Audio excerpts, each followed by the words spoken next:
우리에게 주신 하나님의 말씀은 요한복음 3장 16절. 요한복음 3장 16절입니다. 우리 한 절이니까 합독하시도록 하겠습니다. 하나님이 세상을 이처럼 사랑하사 독생자를 주셨으니 이는 그를 믿는 자마다 멸망하지 않고 영생을 얻게 하려 하심이라. 아멘. 네. 안녕하세요. 안녕하세요. 반갑습니다. 한 달 만에 또 만나는 것 같은데 이제 여러분 다 개강을 했죠? 개강했고 또 이렇게 직장인분들도 열심히 살아가고 계시고 우리 시험 준비하는 지체분들도 열심히 삶의 자리에서 선한 싸움을 싸고 나가시다가 이 자리에 나오시는 것을 믿습니다. 이 바쁜 시기에 좀 예배를 드리러 온 여러분을 진심으로 환영을 합니다. 사실은 좀 이렇게 추석이잖아요. 그래서 추석 연휴라서 조금은 쉬고 싶었던 마음이 있을 수도 있고 여러 가지 생각이 있었을 수도 있는데 예배 자리를 사모하는 마음으로 나오신 여러분이 안에 하나님의 축복과 사랑이 임하길 간절히 소망합니다. 여러분, 우리는 이제 계속해서 예수님의 생애를 돌아보고 있습니다. 그동안 이제 이희령 목사님을 통해서 정말 은혜로운 말씀들이 선포가 되었었는데 혹시 어떤 얘기들을 했는지 기억이 나나요? 네, 첫 번째로 구약에서 선지자들을 통해서 예수님에 대해서 예선하신 것을 보았습니다. 그리고 두 번째로 그 예언을 따라서 그 예수님이 이 땅 가운데 오셨어요. 그리고 그 예수님의 이름은 임마누엘, 그러니까 우리와 함께 계시는 하나님이었던 겁니다. 그래서 오늘은 이렇게 우리 가운데 이 땅에 오신 예수님이 3년 동안 우리와 함께 하시면서 과연 무슨 일을 하셨는가 그거에 대해서 좀 알아보도록 하겠습니다. 여러분, 근데 예수님이 하신 일이 이렇게 성경책에 잘 나와 있는데 너무 많죠? 그냥 다 얘기하려면 끝이 없는 것 같아요. 그래서 오늘은 특별히 한 가지 키워드를 가지고 예수님이 하신 사역을 좀 설명을 해보려고 합니다. 오늘 설교 제목에 이 키워드가 나와 있는데요. 우리 한번 사역 다 나와 있는 글씨 한번 읽어볼까요? 하나님은 사랑이시다. 하나님은 사랑이십니다. 아멘. 네, 오늘의 키워드는 사랑인 겁니다. 여러분 생각해보면은 이 세상에 사랑 얘기가 이미 너무 많이 있는 것 같기도 해요. 남자와 여자의 사랑도 있겠고요. 또 부모와 자식의 사랑도 있겠고 또 친구 사이의 어떤 우정을 사랑이라고 얘기를 하기도 하죠. 이렇게 사랑만큼이나 우리한테 보편적으로 사람들이 관심을 가지고 또 생각하고 공감하는 주제도 없는 것 같아요. 특히 우리나라는 유독 그게 심한 것 같기도 합니다. 이런 말이 있죠. 미국 드라마를 보면 의사가 나와서 치료를 한다. 변호사는 나와서 변호를 하고 화가는 나와서 그림을 그린다. 그런데 우리나라 드라마는 의사가 나오면 뭘 한다? 연애를 한다. 변호사가 나오면 뭘 한다? 연애를 한다. 화가가 나와도 뭘 한다? 연애를 합니다. 그래서 어떤 사람들은 한국은 좀 사랑 얘기가 없으면 드라마를 못 만드나? 영화도 못 만드나? 이렇게 생각을 하기도 하는 거예요. 그런데 여러분 이런 수없이 많은 사랑 얘기들을 듣다 보면은 이 가운데 꼭 우리가 한 번쯤은 들어본 대사가 있습니다. 어떤 거냐면 네. 네, 예시가 쉽지 않은데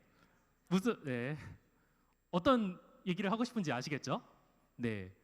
너를 위해면 내 목숨을 줄 수도 있어. 너를 위해서라면 말하니까 또 민망하네. 네. 너를 위해서라면 죽을 수도 있어. 뭐 이런 말이에요. 한 번쯤 들어보셨죠? 네.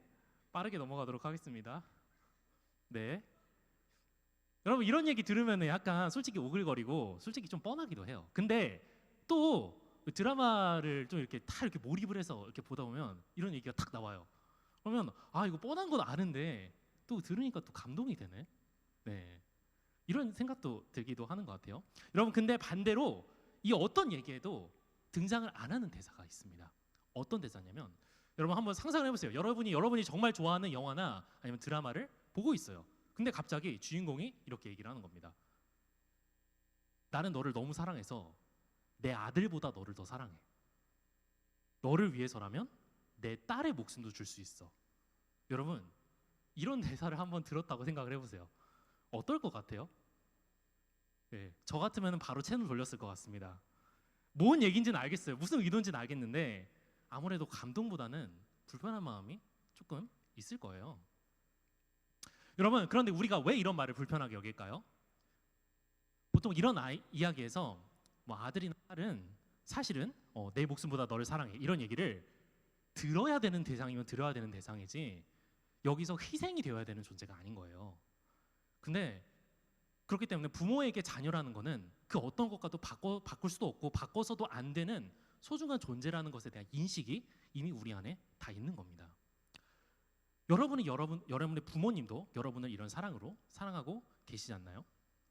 만약에 여러분 안에 그런 사랑을 나는 받고 있지 않는 것 같다라고 느끼는 분이 있다면 이 시간 우리의 참 아버지 되신 하나님의 사랑이 여러분의 마음 가운데 임하기를 간절히 소망합니다. 그런데 오늘 다시 한번 우리에게 너무나도 익숙한 오늘 요한복음 3장 16절 말씀을 생각해 봅시다. 하나님이 세상을 사랑하셔서 무엇을 주셨나요? 하나님의 독생자를 주셨습니다. 여러분, 이렇게 한번 물어볼게요. 여러분이 만약 타인을 위해서 남을 위해서 내가 가장 사랑하는 우리 부모님의 목숨을 내어줘야 한다면 여러분은 받아들일 수 있나요? 심지어 그 사람이 그냥 모르는 사람도 아니에요. 여러분을 한번 배신하고 여러분과 크게 싸우고 떠나간 사람이에요. 여러분은 그런 사람을 위해서 여러분이 사랑하는 부모님의 목숨을 내어주실 수 있나요? 반대로 말해볼게요. 여러분의 부모님은 여러분을 그렇게 희생할 수 있을까요? 안 되죠. 절대 안 됩니다. 그래서 우리는 절대 하나님의 사랑을 이해할 수 없는 겁니다. 하나님이 세상을 이처럼 사랑하사 독생자를 주셨습니다. 이 짧은 문장 안에서 이미 하나님은 우리가 알고 있는 모든 사랑의 지경을 넘어가십니다. 초월하신 거예요. 우리가 도저히 다 알 수 없을 만큼 무한하고 무조건적인 하나님의 사랑, 그 사랑을 가장 선명하게 보여주는 증거가 바로 이 땅에 오신 예수 그리스도인 겁니다. 네, 이렇게 예수님은 하나님이 세상을 위해 주신 사랑의 증거이자 사랑 그 자체였습니다. 그래서 예수님은 아까 한규산 목사님이 1부 때 비슷한 말씀을 해주셨는데 우리 이 땅에 3년 동안 있으면서 공생애라는 걸 하셨거든요. 네, 십자가에 달려서 돌아가시기 전에 3년 동안 이제 제자들을 데리고 다니시면서 이제 여러 가지 사역들을 하셨던 겁니다.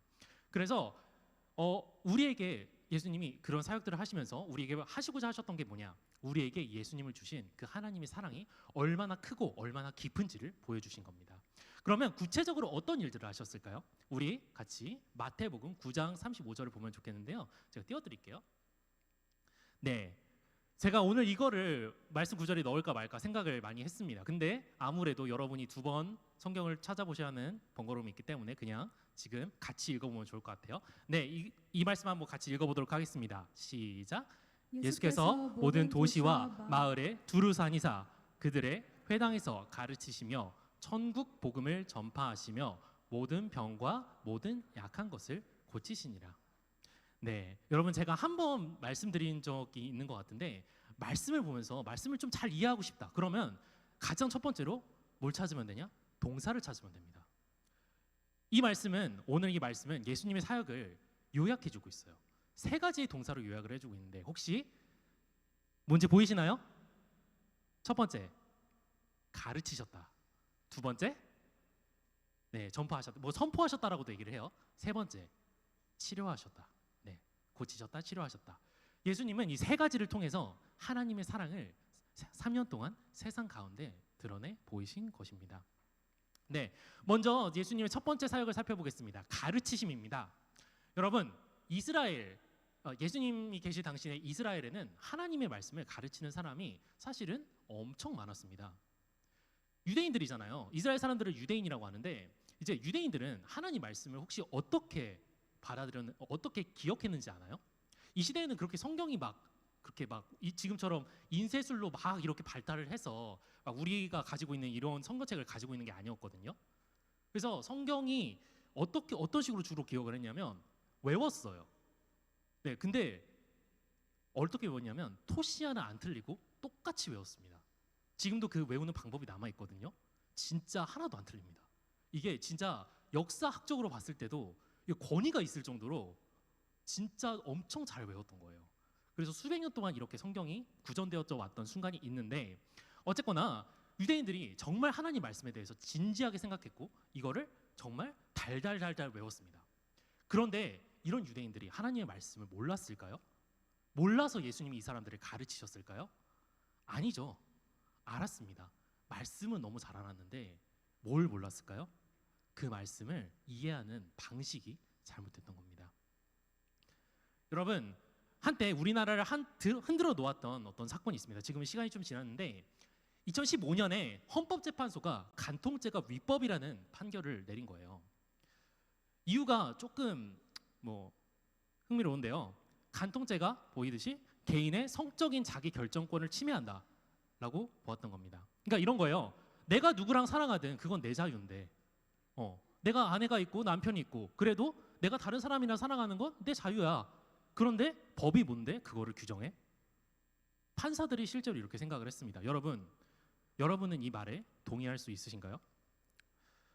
어쨌건 지금 이제는 배우자를 두고 바람을 펴도 법으로 처벌하지 않는 시대가 지금은 찾아왔습니다. 여러분, 근데 법이 왜 있는 걸까요? 저는 법의 역할은 넘어가면 안 되는 어떤 선을 그어주는 거라고 생각을 합니다. 그 선을 통해서 우리가 사는 사회를 유지시키는 거죠. 그런데 이 선이 완벽할까요? 완벽하지 않다는 걸 우리는 뉴스만 봐도 매일매일 너무 잘 알고 있습니다. 이 선이 담아내지 못하고 있는 것들이 사실은 너무 많아요. 남편이 외도를 하면 가장 먼저 아내의 마음이 무너집니다. 그리고 남편과 아내가 싸우면 아이들의 마음에 돌이킬 수 없는 상처가 생깁니다. 그리고 그것을 지켜보면서 수많은 사람들이 분노를 느끼고 답답함을 느낍니다. 법이 이런 것들을 근본적으로는 담아낼 수 없는 거예요. 이미 그어놓은 선이 있고 이미 지정해놓은 조항들이 있기 때문에 그것을 넘어가지만 않으면 잘못을 저질러도 우리가 잘못이라고 생각하는 것들을 저질러도 사실은 그것이 잘못이 아니게 되는 것이 세상이 가지고 있는 어떤 법의 한계라고 얘기를 할 수 있겠습니다. 여러분, 근데 예수님 당시에 유대인들이 가지고 있었던 태도는 뭐냐면 바로 하나님의 말씀을 이런 법처럼 이해를 했던 거예요. 그래서 그들은 문자 하나하나를 기억하는 데는 그리고 그걸 지키는 데는 굉장히 빠삭했습니다. 우리가 따라가지 못할 정도로 빠삭했어요. 그런데 그것들을 잘 지켜서 복을 받고 그것들을 잘 지키지 못하면 복을 못 받는다라고만 이해를 했던 거죠. 그런데 여러분, 그렇게만 생각하면은 예수님이 오늘 이 말씀을 하실 때 이해가 안 되는 겁니다.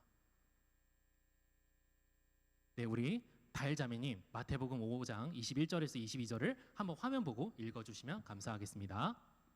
살인하지 말라. 누구든지 살인하면 심판을 받게 되리라 하였다는 것을 너희가 들었으나 나는 너희에게 이르노니 형제에게 노하는 자마다 심판을 받게 되고 형제를 대하여 나가라 하는 자는 공회에 잡혀가게 되고 미련한 놈이라 하는 자는 지옥불에 들어가게 되리라.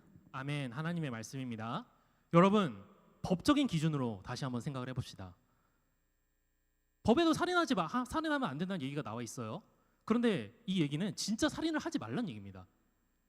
근데 왜 예수님은 형제에게 화를 내면은 우리가 심판을 받게 된다고 얘기를 하는 걸까요? 하나님이 우리에게 주신 율법과 세상의 법에는 어떤 차이가 있는 겁니다. 우리는 표면적으로 드러나는 말씀을 볼 때도 있지만 사실은 정말 중요한 거는 말씀도 중요하지만 그 말씀을 주신 하나님의 의도, 하나님의 마음이 중요할 때가 정말 많은 거예요. 그래서 하나님이 살인하지 말라라는 명령을 주셨을 때 사실 정말 하나님이 하고 싶었던 말씀은 내 형제를 사랑하라 였던 겁니다. 그래서 하나님이 보실 때 칼로 찔러 죽이지 않았다고 해서 율법을 지킨 게 아니에요. 형제를 마음으로 죽이는 것도 하나님이 보실 때는 똑같은 살인이 되는 겁니다. 예수님은 바로 이 점을 알려주신 겁니다. 그래서 유대인들에게 이렇게 말씀하시는 거죠. 너희가 율법을 잘 안다고 생각하느냐? 그런데 너희는 율법의 조항은 잘 지키고 잘 알고 기억할지도 몰라도 그 율법을 주신 하나님의 원래 마음을 잃어버렸던 것이다. 여러분, 그래서 우리도 말씀을 볼 때 이렇게 봐야 되는 겁니다. 말씀을 주신 하나님의 마음을, 하나님의 사랑을 계속해서 생각하면서 봐야 되는 거예요. 근데 여러분, 이렇게 율법을 주신 하나님의 마음은 사랑이었습니다. 예수님이 나중에 율법을 두 가지로 요약해 주시는데 혹시 기억을 하시나요? 두 가지 사랑입니다. 첫 번째 하나님 사랑, 두 번째 이웃 사랑입니다. 구약에는 참 정말 많은 법들이 나옵니다. 근데 대부분은 이런 것들이에요. 이거 하지 마, 저것도 하지 마, 이것도 하지 말고 저것도 하지 마. 세상은 이렇게 들어야 되고 저기는 이렇게 저렇게 지켜야 되고. 근데 그런 것들을 요약하니까 어떻게 사랑이 되는 걸까요? 그 조항 하나하나를 자세히 파봤을 때 그 이면에 있는 하나님의 커다란 사랑을 발견할 수 있는 거예요. 근데 여러분, 예수님이 여기서 끝나지 않으십니다. 더 나아가시는 거예요. 무슨 말을 하시냐면 마태복음 5장 17절에서 이런 얘기를 하시는데요. 내가 이 모든 율법을 완성하러 왔다. 이 얘기는 무슨 뜻인가요? 하나님이 우리에게 주신 율법에는 그 이면에는 하나님의 사랑의 마음이 있는데 그것이 바로 예수님 안에서 완성되었다는 의미인 것입니다. 여러분은 하나님의 사랑이신 예수님을 삶 속에서 경험을 하고 있나요? 예수님을 통해서 받은 그 사랑을 여러분이 있는 곳에서 퍼뜨리며 살아가고 있나요? 아니면 유대인들이 그랬던 것처럼 조금은 잘못된 기준으로 자신을 재단하고 또 남을 평가하고 하나님의 말씀을 가지고 누군가를 미워하고 있나요? 만약 그렇다면 이 시간 말씀을 듣는 여러분의 마음속에 하나님의 사랑이신 예수님이 다시 한번 찾아오시기를 주님의 이름으로 축원합니다. 네, 다음으로 예수님의 두 번째 사역인 선포하심에 대해서 알려보도록 하겠습니다. 우리 마태복음 9장 35절에서 예수님이 뭔가를 전파하세요. 선포하시는 겁니다. 뭘 할까요? 천국 복음을 전파하셨죠. 아까 대예배 때 한규선 목사님이 너무 중요한 얘기를 해주셨어요. 예수님의 사랑은 반드시 하나님 나라의 관점으로 봐야 된다. 너무너무 은혜가 되는 말씀이었습니다. 천국이라는 말은 하나님 나라를 얘기하죠. 그래서 예수님이 선포하신 복음은 하나님 나라의 복음이었던 거예요. 여러분, 오늘이 9월 15일이죠. 오늘부터 딱 한 달 전에 어떤 날이었는지 기억하시나요? 광복절이었습니다. 80년 전에 우리나라가 막 해방이 됐던 거예요. 그때 우리가 있는 이 서울 거리에서도 사람들이 뛰어나와서 대한독립 만세를 엄청 외쳤겠죠. 해방의 기쁨을 맛보면서 이제 앞으로 우리에게 다가올 어떤 새로운 나라의 이름을 외쳤던 것입니다. 그런데 여러분, 만약 하나님 나라에도 광복절이 있다면 어떤 날일까요? 광복이라는 말이 빛을 되찾는다는 말이에요. 여러분, 우리가 언제 빛을 되찾았나요? 빛이신 예수님이 이 땅에 오셨을 때 우리는 빛을 되찾은 것입니다. 네, 다혈자매님 마태복음 4장 16절에서 17절을 읽어봐 주시면 감사하겠습니다. 흑암에 있는 백성이 큰 빛을 보았고 사망의 땅과 그늘에 앉은 자들에게 빛이 빛이었도다 하였느니라. 이때부터 예수께서 비로소 전파하여 이르시되 회개하라 천국이 가까이 왔느니라 하시더라. 아멘.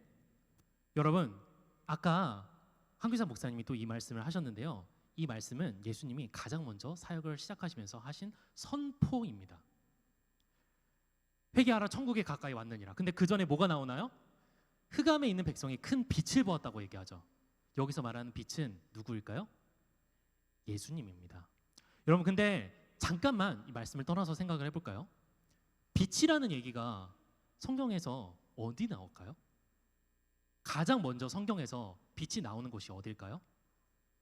창세기 1장 3절 빛이 있으라. 그 말씀으로 하나님이 이 세상을 창조하셨죠. 그런데 이 말씀에서는 예수님이 빛이라고 얘기를 하고 있는 거예요. 그러니까 오늘 이 말씀은 예수님과 창조와 뭔가 관련이 있다고 얘기를 하고 있는 겁니다. 창세기에서 빛과 함께 세상이 시작되었습니다.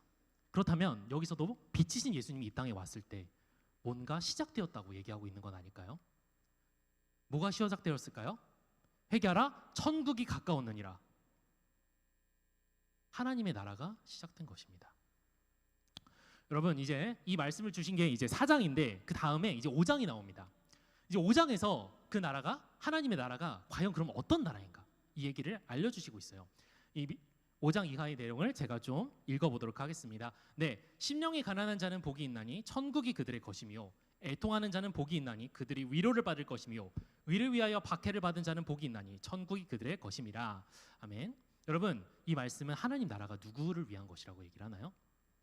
가진 게 많은 사람입니까? 아니죠.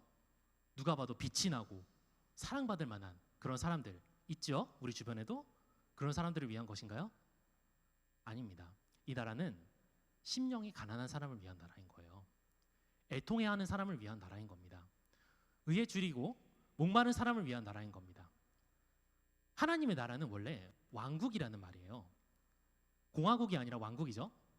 하나님이 왕이 되시고 우리가 그분의 백성이 되는 것을 하나님의 나라라고 얘기를 합니다. 그래서 이것은 이런 얘기예요. 다시 말하면 이런 얘기예요. 하나님을 갈망하는 사람들, 그러니까 다시 말해서 왕이신 하나님의 통치가 이 땅에 임하기를 간절히 바라는 사람들이 누리는 나라가 바로 이 하나님의 왕국인 거예요. 여러분에게 묻겠습니다. 오늘 여러분의 심령 안에 이런 가난함이 있나요? 애통해하는 마음이 있나요? 목말라 하는 마음이 있으십니까? 하나님의 사랑이 없으면 도저히 살아갈 수 없을 것만 같은 그런 목말라 하는 마음이 있으십니까? 만약 그렇다면 여러분 기뻐하십시오. 천국이 여러분의 것입니다. 그러니까 오늘 여러분 안에 있는 가난함, 그러한 애통함, 그리고 하나님 통치를 간절히 말하는 마음을 가지고 우리의 왕 대신 우리 주님 앞에 나아가시기 바랍니다. 그럴 때 예수님을 통해서 이 땅에 임한 하나님의 사랑의 통치가 반드시 여러분의 삶 속에도 임할 것입니다. 네, 이제 마지막으로 예수님의 세 번째 사역인 치유하심에 대해서 알아보도록 하겠습니다. 우리가 아는 것처럼 예수님은 정말 여러 곳을 다니셨어요. 3년 동안. 그러면서 수많은 병자들을 고치셨습니다. 그런데 그 중에서 오늘은 마가복음 5장에 좀 자세하게 나오는 이 혈루증 여인의 이야기를 살펴보도록 하겠습니다. 여러분, 이 얘기를 아실 수도 있고 정확히는 모르실 수도 있을 것 같아요. 그래서 제가 한번 다시 얘기를 해드릴게요. 혈루증이라는 병을 앓는 여인이 있었습니다. 이게 무슨 병인지, 오늘날 의학으로는 뭐를 얘기를 해야 되는지 사실 뭐 사람들마다 의견이 다 이렇게 달라요. 그런데 공통적으로 동의하는 거는 자기의 몸에서 피가 주체할 수 없이 흘러나오는 병이라는 겁니다. 얼마나 고치스럽고 얼마나 수치스러울까요?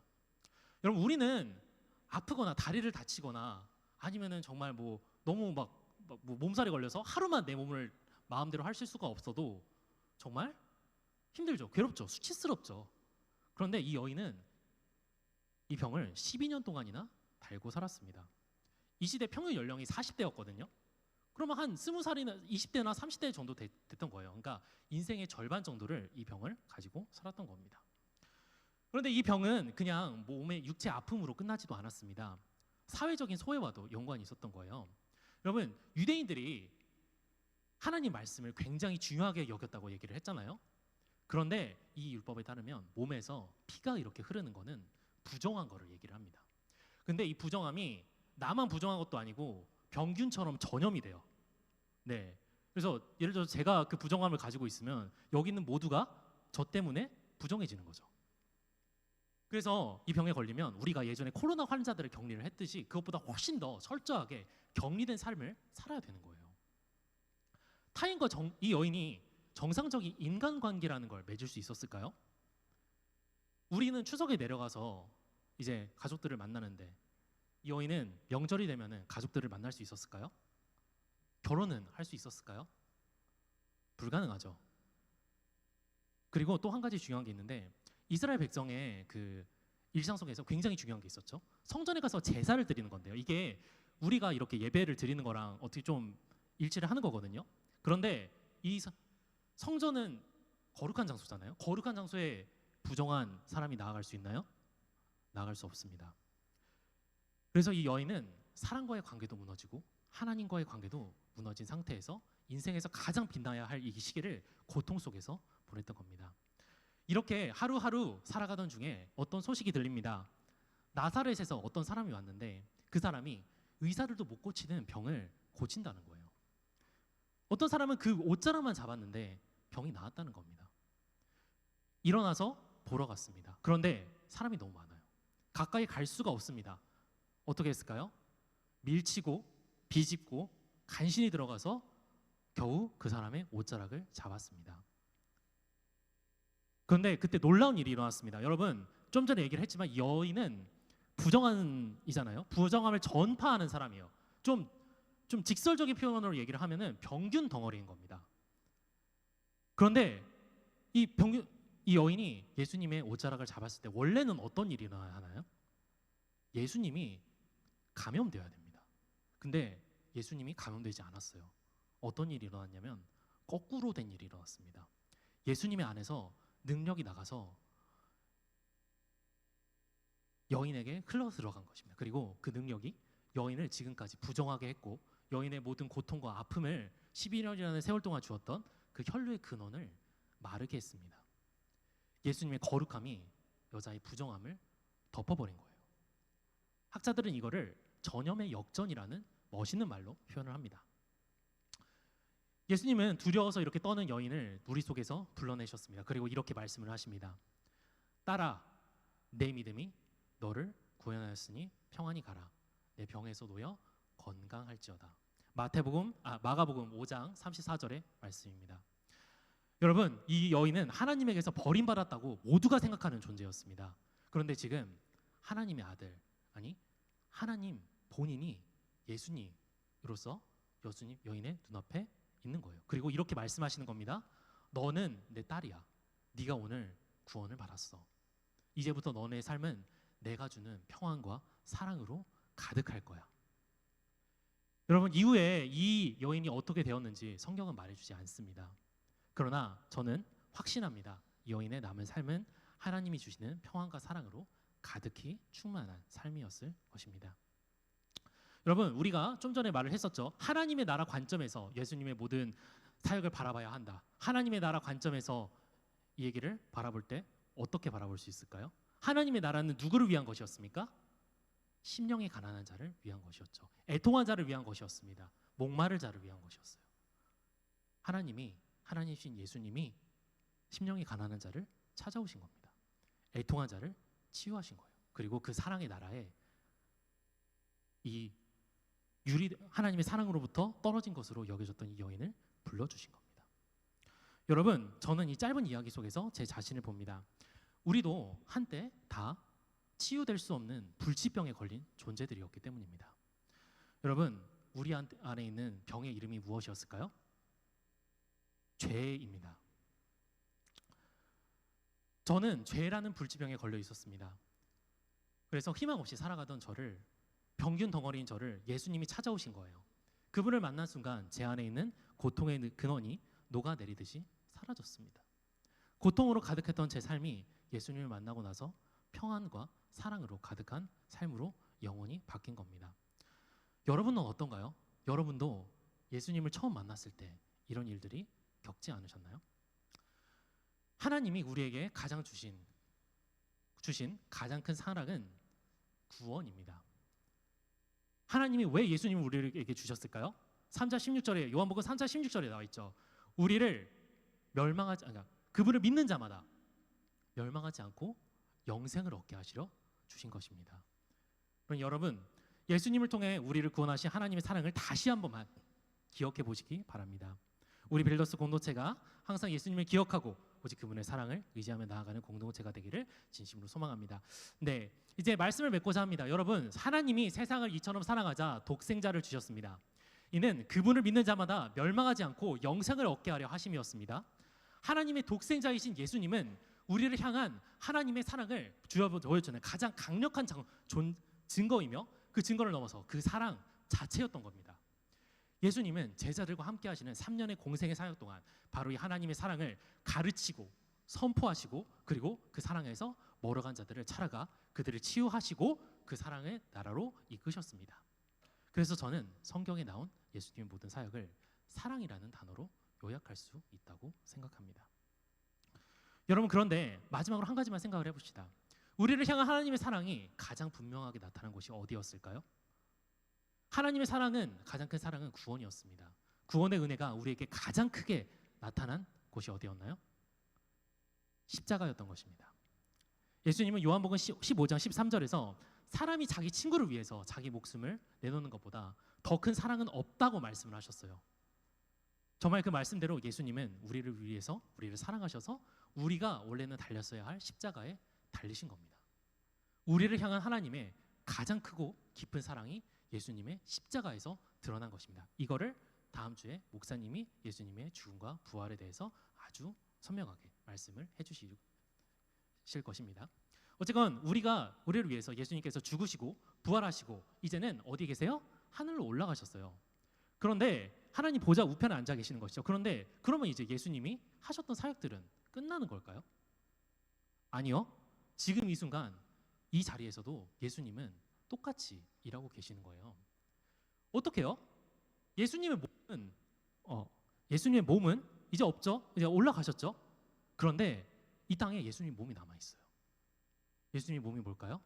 성경 말씀을 따라서 예수님을 왕 그리고 예수님을 나의 주님으로 고백하는 교회가 바로 예수님의 몸인 거예요. 그래서 예수님은 오늘도 예수님의 그분의 몸 되신 교회를 통해서 말씀을 가르치시고 복음을 선포하시고 상처 입은 자를 치료하고 계시는 겁니다. 그래서 이제 우리 교회가 다시 말해서 우리 빌더스 공동체 여러분이 예수님이 하셨던 것처럼 세상 가운데 하나님의 사랑을 보여주는 사역을 감당해야 하는 것입니다. 여러분 그래서 우리는 더더욱 예수님의 사랑을 기억하고 우리를 향한 예수님의 사랑을 의지하며 열심히 살아갔으면 좋겠습니다. 여러분 이제 예배가 끝나고 삶의 현장으로 돌아가게 됩니다. 특별히 이번 주에는 추석 연휴가 있고 그렇죠. 오랜만에 가족들을 만나는 자리에서 즐거운 시간을 보내시기 바랍니다. 그리고 만약 기회가 되면은 그곳에서 어떻게 이 가운데서 내가 하나님의 형상이 될 수 있을까? 내가 어떻게 여기서 하나님의 사랑을 나타내 보여줄 수 있을까? 그리스도의 향기가 될 수 있을까? 그렇게 한번 생각해 보는 건 어떨까요? 바라건대 그분들이 여러분의 모습을 보고 예수님을 보고 예수님의 사랑을 알게 되는 놀라운 은혜가 됐기를 바랍니다. 이번 추석에 여러분의 가정 가운데 하나님의 사랑이 그 어느 때보다 선명하게 임하기를 주님의 이름으로 축원합니다. 네, 이제 들으신 말씀 기억하시면서 찬양하도록